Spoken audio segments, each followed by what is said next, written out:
Now at 10 and streaming on crossroadstoday.com, Victoria ISD prepares for a major classroom change mandated by the state. The details ahead. Plus, Victoria deputies reveal what started a deadly pursuit on Sunday. And our news team examines the condition of city streets and the repair process.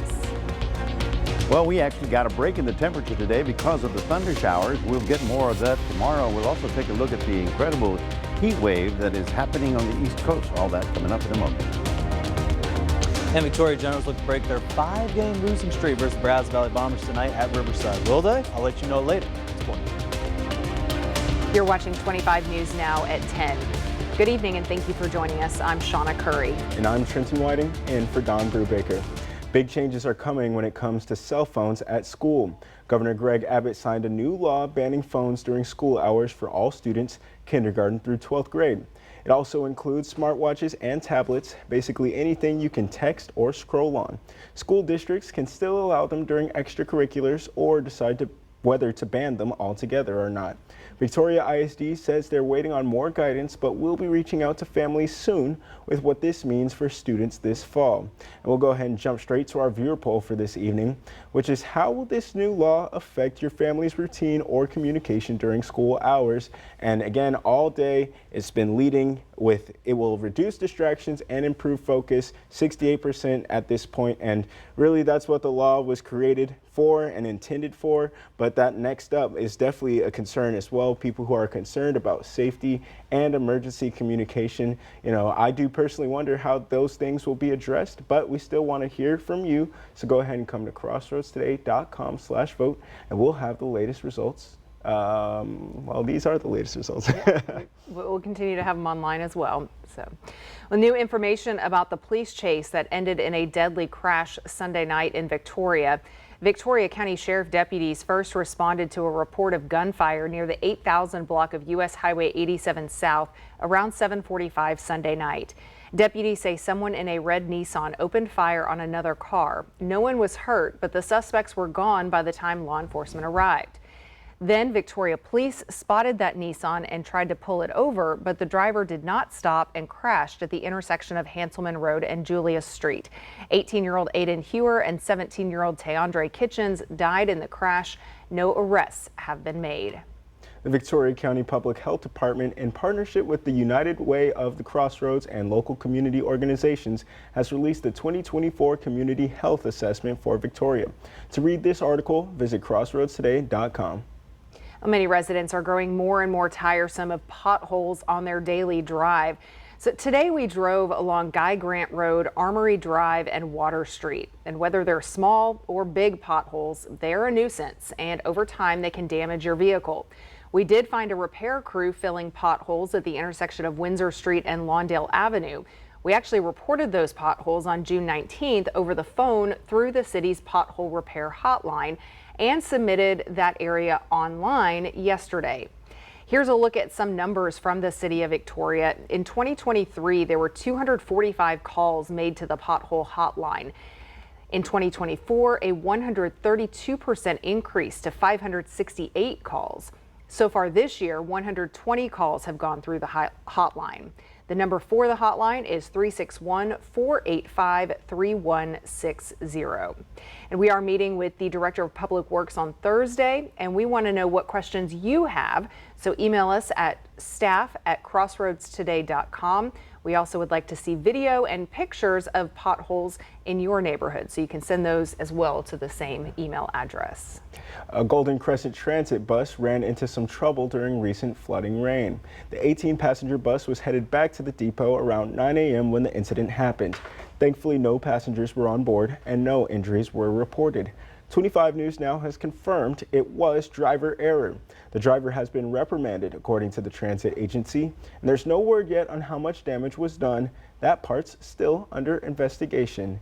And so from heavy rains to a little bit lighter rains and some cooler weather here in the evening, it's been pretty nice, honestly. Yeah, luckily it was cooler because the humidity was still way up there. So let's go to Mac to see what we can expect over the next couple of days. Mac. Well, it'll be humid again tomorrow, but what it was is that the thunder showers went up and then they brought the cool air down, and that's why we had some nice weather this evening, although by tomorrow we'll be back to the humid stuff. The rain was very nice. We had about half an inch here in the city and up to 2 inches down south toward Calhoun County. We'll talk more about what to expect for tomorrow and the next 7 days. All that in just a moment. Back to you. Well, it's a scorcher across the Northeast with tens of millions of people sweating through what could be the hottest day yet of this brutal heat wave. In New York City, Central Park could hit 99 degrees, topping the old record of 96. That sounds pretty good where we are down here in South Texas. Not just the Big Apple, though. Parts of Georgia, the Carolinas, Virginia, Maryland, and Pennsylvania are also in the danger zone for record-breaking heat, according to the National Weather Service. A grand jury in North Texas has indicted an 18-year-old accused of fatally stabbing another teen. Carmelo Anthony was arrested on April 2nd in connection with the death of Austin Metcalf during a track meet. J.D. Miles has more. Now, we know this case has struck a deep nerve here in Collin County and beyond, and that's understandable. When something like this happens at a school event, it shakes people to the core.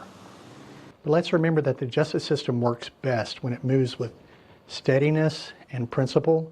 That's what we're committed to, and that's what this case deserves. Willis delivered that video statement after the indictment was handed down. A first-degree murder charge carries a 5 to 99 years or life in prison sentence if convicted. Carmelo Anthony is accused of fatally stabbing Austin Metcalf during a track meet inside a stadium where both of their Frisco ISD high school teams were participating. Anthony told police he acted in self-defense and was provoked by Metcalf during an altercation that preceded the stabbing. Anthony's attorney emphasized his plans to use that defense in a video statement released earlier today. Self-defense is a fundamental right guaranteed every American. The law is clear. When self-defense is raised by the facts, the law puts the burden squarely on the prosecution to prove beyond a reasonable doubt that the citizen accused did not act in self-defense. The father of Austin Metcalf issued a statement to us which says, "I am pleased that we are moving forward with the first-degree murder indictment. It now goes into the court system. I fully believe that justice will be served for Austin Metcalf. I look forward to the forthcoming trial, but it will never bring my son back." Anthony has been on house arrest since he was released on bond on April 14th. Dallas Fire Rescue is mourning the loss of firefighter Juan Omar Chaidez, who drowned during a fishing trip over the weekend. His body was recovered Monday from Lake Lavon after a multi-agency search. A witness spotted his overturned kayak and his dog paddling nearby Saturday morning. The dog, wearing a life vest, was rescued, but officials say Chaidez was not wearing one himself. He's remembered as someone who loved his job and loved his mom. Now, a new study warns that plastic food packaging may be contaminating what we eat and drink. Research in the journal NPJ Science of Food found that opening items like deli meat, cheese, or juice cartons can release micro and nanoplastics into food. Even glass jars with plastic-lined lids can shed tiny particles. Experts say nanoplastics are small enough to enter the bloodstream, carrying potentially harmful chemicals throughout the body.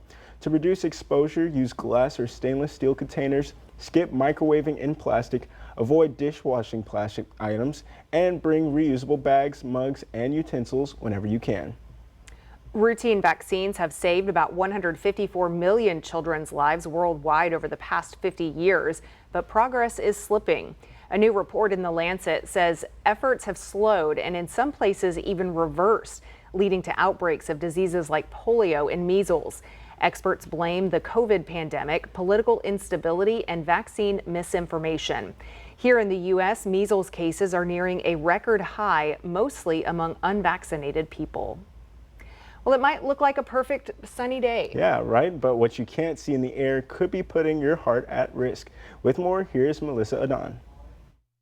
A brisk walk outdoors sounds like a healthy thing to do, but maybe not for everyone. According to the Environmental Protection Agency, people with heart disease or older adults with medical conditions may be especially vulnerable to air pollution. Short-term exposure to fine particles called PM 2.5 can trigger abnormal heartbeats, heart attacks, and even strokes. So take steps to protect your heart. Check the Air Quality Index, or AQI, on airnow.gov before heading outside.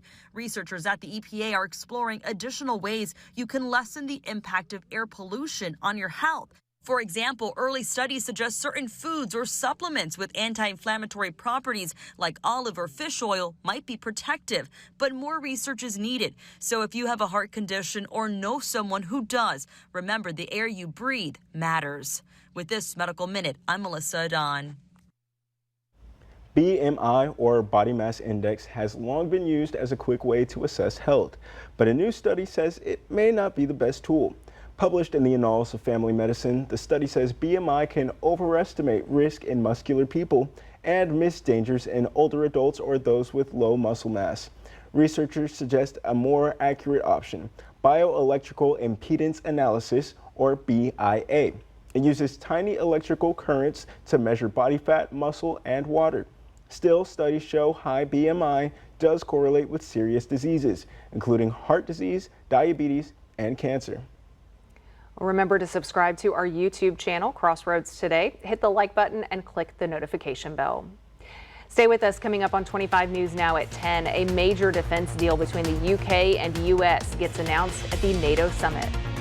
And a new Florida facility for today's migrants sparks debate over its remote location.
Welcome back.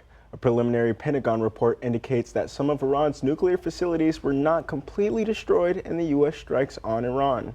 Tonight, the White House is pushing back. ABC's Jacqueline Lee has more.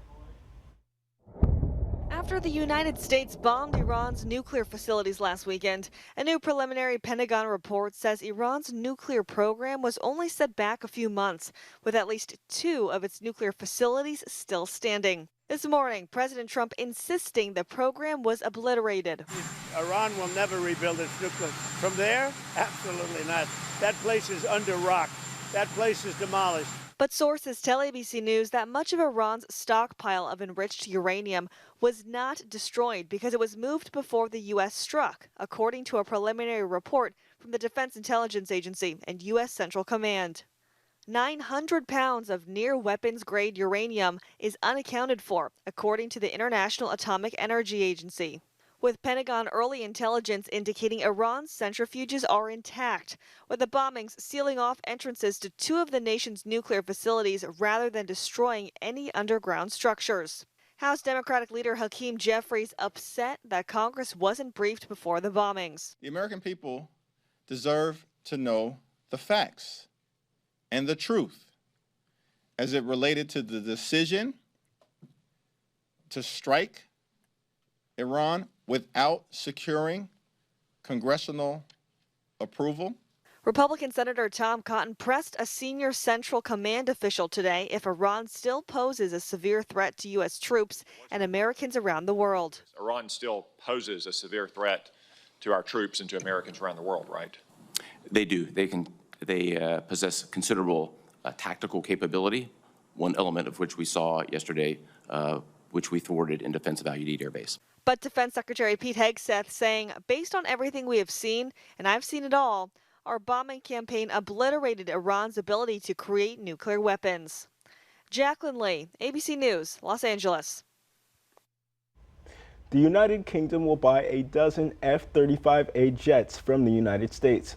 Official word will come from Britain's Prime Minister on Wednesday during the NATO summit. The fifth-generation fighter jets are some of the most advanced on the planet, capable of carrying nuclear weapons. The British government says the purchase will support 20,000 jobs in the UK's F-35 program. It also means Britain will also join NATO's dual-capable aircraft nuclear mission. The announcement comes after President Trump has criticized NATO countries for not spending enough on defense. The British Prime Minister on Wednesday is expected to urge NATO members to do more to support the alliance. The FBI has added a Venezuelan gang leader to its 10 most wanted list. Giovanni Vicente Mosquera Serrano is accused of leading the violent Tren de Aragua gang, which the U.S. now labels a foreign terrorist organization. Serrano's facing federal charges, including cocaine distribution and supporting terrorism. There's a $3 million reward for information leading to his arrest. Authorities believe he could be hiding out in Venezuela or Colombia. Florida is moving forward with a controversial plan to house detained migrants deep in the Everglades. Construction just started on a new facility near a remote airstrip nicknamed Alligator Alcatraz because it's surrounded by swamps, crocodiles, and gators, making escape nearly impossible, according to state officials. Critics say it threatens the Everglades ecosystem. The center is expected to open next month and could cost the state around $450 million a year to run. Well, good evening, everybody. We're 77 degrees. That's actually a very nice temperature. You know why? Well, the thunderstorms that popped up today, they've brought down some of that cooler air from the upper atmosphere, and so it's a little bit more comfortable this evening. Tomorrow, we'll be back to the humidity. We got up to only 86 today because of the clouds and the rain. Our average high is 93. We had 4/10 out at the airport, but I know somebody got more than that. We'll talk about what to expect for tomorrow after this.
Well, good evening, everybody. We did have a few little showers around the area today. I thought, very nice. I hope you didn't have any flooding problems or anything like that. If we got it in this fashion, quarter to half an inch to maybe an inch, you know, a week it'd be okay. It's just that we're so excited to have anything around here as opposed to a couple of years ago when we started off the summer very dry. Well, the shower activity will be with us again tomorrow as we have a very loose atmosphere. In other words, it's unstable. With a little bit of heating in the afternoon or in the middle of the day, it's going to pop up a few more showers, so expect more of that activity again tomorrow. Now, I've been using the analogy of pressure being like stairs, right? If you're climbing up the stairs, this is high pressure, it would be top of the stairs. So in other words, there's 5 bricks there. If you're going down to lower pressure, you'd have only 1 brick. So this is where we have the lower pressure and fairly pleasant weather. And you can see how it's pulling all the jet stream, is taking all that moisture that was from the Pacific all up into the Midwest. Well, in the meantime, right here, with the sinking air, which, well, we had a couple of summers ago, the big dome of doom, it's all over the East Coast right about now, and they're really having trouble. Tonight, everything is settled down for the day. Tomorrow afternoon, you'll probably see another round of showers. Here's a real good example of what happened. Here's Victoria, the airport's up here, so we had half an inch of rain. But if you go down south toward Bloomington, yes, of course. How can I forget? Bloomington or Placido or toward Calhoun County, it looks like they might have gotten up to 1 to 2 inches up there. So yes, Wood High, I'm sure, got a little bit of heavy rain. And the other heavy spot was just above the Edna area on the way out to El Campo. But we have no watches or warnings. We didn't have any flooding problem or anything like that. But we look at the big picture and you can see everybody, eastern side of the Mississippi is baking. Washington, D.C., today's high temperature was 98 degrees. In fact, temperatures in Toronto were at 94, and they don't know what to do with that. So even Canada, all the way down to Atlanta, they're just in this heat wave. And tomorrow, they're looking for near 100s, again, right along the eastern seaboard, and that would include Philadelphia, New York, all the way down to maybe Wilmington, South Carolina. These were the high temperatures that occurred today, so I fudged it. I said 98, it was 99 the high in DC, 102 in New York City. With all that concrete and steel and oof, it's tough. And you know what? They don't have air conditioning. Think about that one. Trying to sleep at night? 74 is our overnight low temperature. Tomorrow we're getting up to 91, 89 in Hallisville, 91 Carson City. The clouds and the rain is going to help keep the temperature just down a little bit. Up there, this is post-tropical Andrea. It is no longer a storm. It fell apart just as we expected. It's way out in the middle of nowhere in the Atlantic. It's not a problem for us. Every day you'll see that moisture come in. You'll see the sun and you'll see pop up little showers, and that's kind of the drill right on through the next couple of days. Tomorrow in Port Lavaca, showers with an 87. In Cuero, you'll have a few afternoon showers and a high of 88. And as you can see right about here, we'll be looking for less rain, less rain, less rain by the time we get to the weekend, so we'll have plenty of sunshine and humidity as well. That's your 7-day forecast, reminding everybody we do have a QR code. Love for you to scan that. If you do, you could put Crossroads a Day on your phone. And of course, as we've been saying for the last couple of weeks, Aztec Ford in Goliad is giving away a free generator that could power your house when the power goes out. It's quick, it's easy to enter. Just go to crossroadstoday.com, click the menu, hit entertainment, and then enter contests. And you will see this graphic that says Storm Ready Power Giveaway. Click on that and enter your email and your address so that we can say who the winner is coming up real soon. All right, so that is it from the weather side. We'll toss it over to sports with Maxwell. That's right, Max. Shiner football looks to get some revenge after losing to the Munster Hornets there last season. We'll see if they can get that here at their full 2025-26 football schedule coming up.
Bay City Blackcats football team are one of the favorites heading in the state 7-on-7 tournament starting this Thursday. They will be in Division II Pool A. They got Austin, LBJ, Kilgore, and Brownwood. So 25 News Now Sports Report Ray Robinson was at Bay City earlier to see how the Blackcats are preparing for this Thursday.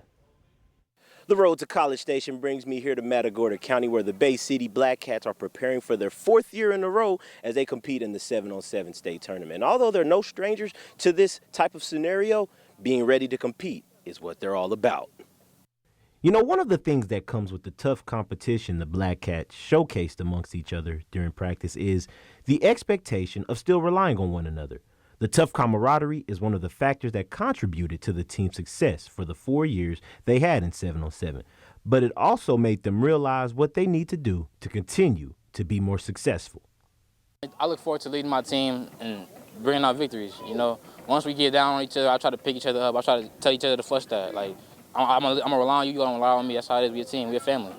So I wasn't like dedicated like that, and then over time I grew to get to the point where I'm at right now, and all we gotta do is just execute and do what we gotta do. Coach Jones takes pride in the culture they've built in Bay City, a culture's impact that is so strong that this season has seen some Bay City alumni return to practice with the team in preparation for the tournament. Well, it's nothing pretty much different. It's the culture that we have and we have built. You know, the guys, some of these guys that's been playing with us for the last 3 or 4 years, they know what it's like to get to College Station and compete. And especially when we got the older guys that's been with us the last couple of years, just graduated to come out here and compete with the guys on a daily basis, trying to help sharpen their skills before we go to College Station on Thursday. Best of luck to all 4 teams as they head to this 7-on-7 tournament. Now make sure you stay tuned on KAVU TV 25 News Now for more updates and scores, as I'll keep you guys updated in College Station. Ray Robinson, KAVU TV 25 News Now, Sports. All right, thanks, Ray. Now over there to Shawna football. They're looking to get some revenge after losing the 2A Division II state championship there to the Munster Hornets. The Comanches, they're going to have 2 top scrimmages to start the year. They're going to be at Tidehaven there August 15th, and they'll be back at home Ganado there on August 21st, and they'll open up the season there at Hallettsville there August 29th at 7:30 p.m. That could be a sneaky game there for Shawna for sure, but then they'll also be at home there versus Pope. That's going to be September 12th, and then that Industrial game September 19th. Another one to interesting watch there for Shawna. Could be an upset there for Industrial. Good call it here early, but we'll see what happens, all right. I have the full schedule there for the season there for the Comanches there on crossroadstoday.com/sports. Now over there, Victoria Generals, they were there at home tonight versus the Brazos Valley Bombers. They're looking to see if they can break that 5-game losing streak right there. And again, they got on the board early because they scored 5 runs in the first inning. So they're up 5-0, but then Brazos Valley, they responded right back in the 4th inning, scoring 4 runs to tie it up at 5-5. And last I checked right now, he was in the top of the 8th inning. The Generals are up 10-5. So they regained back the lead. So we'll see if that kind of lasts there and see if they can break that 5-game skid they're heading in tonight. And that's going to do it here in sports. Trenton and Shawna, back to you.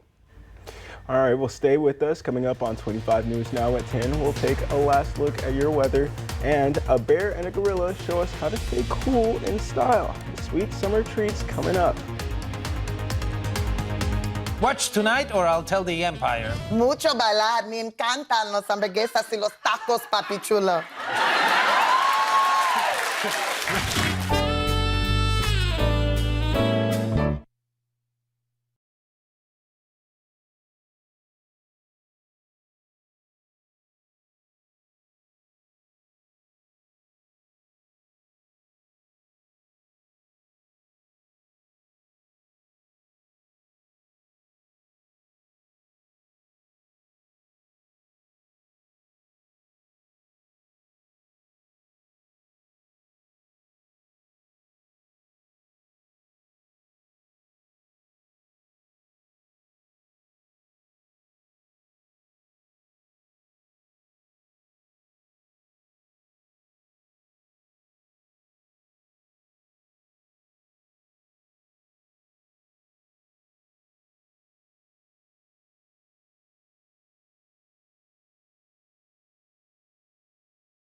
It might be the ugliest sweater vest you have ever seen, but it just sold for nearly $280,000. What? That iconic vest worn by Matthew Broderick in Ferris Bueller's Day Off went for auction at Sotheby's in New York. Yeah, the one from that unforgettable twist and shout parade scene, that one.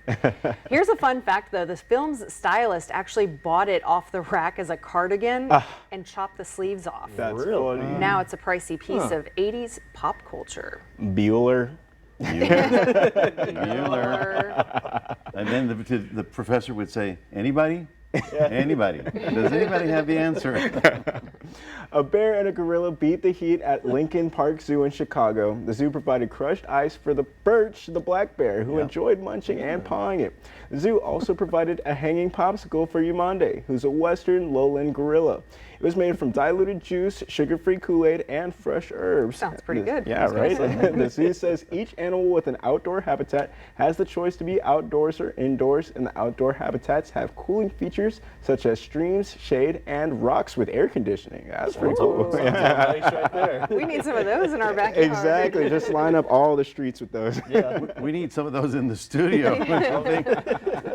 Well, folks, whatever you can do to stay cool tomorrow, we're probably going to see another round of afternoon showers, but it'll be rather humid in the morning hours. We're getting up to about 91. We're looking for less rain as we get closer to the weekend, but still you can't rule it out, so don't complain because we've had summers where we start off really dry, and this one has been very nice. Yeah, absolutely. Nice and green. So, well, whether rain or shine, it's a day to celebrate a popular Southern staple. Tomorrow is National Catfish Day. Now we're talking about that fish, not the person. The freshwater fish are named because of their prominent barbels, which resemble cat whiskers. Did you know that these nocturnal swimmers also have no scales? What? Never realized that. I Many didn't know they were catfish that lovers big. enjoy coating the fish in cornmeal and frying it up for a crunchy delight, but the fish is also delicious grilled or baked. The most common varieties for the dinner table are the channel catfish and blue catfish. And catfish is also an excellent source of vitamin D. So if it's too cloudy out tomorrow to get your vitamin D, you can have some catfish and get your daily dose there. Absolutely. They got to get a bigger ice chest, you know? Well, thanks for joining us tonight. Yes, join 25 News Now Sunrise with Carolina Estrella.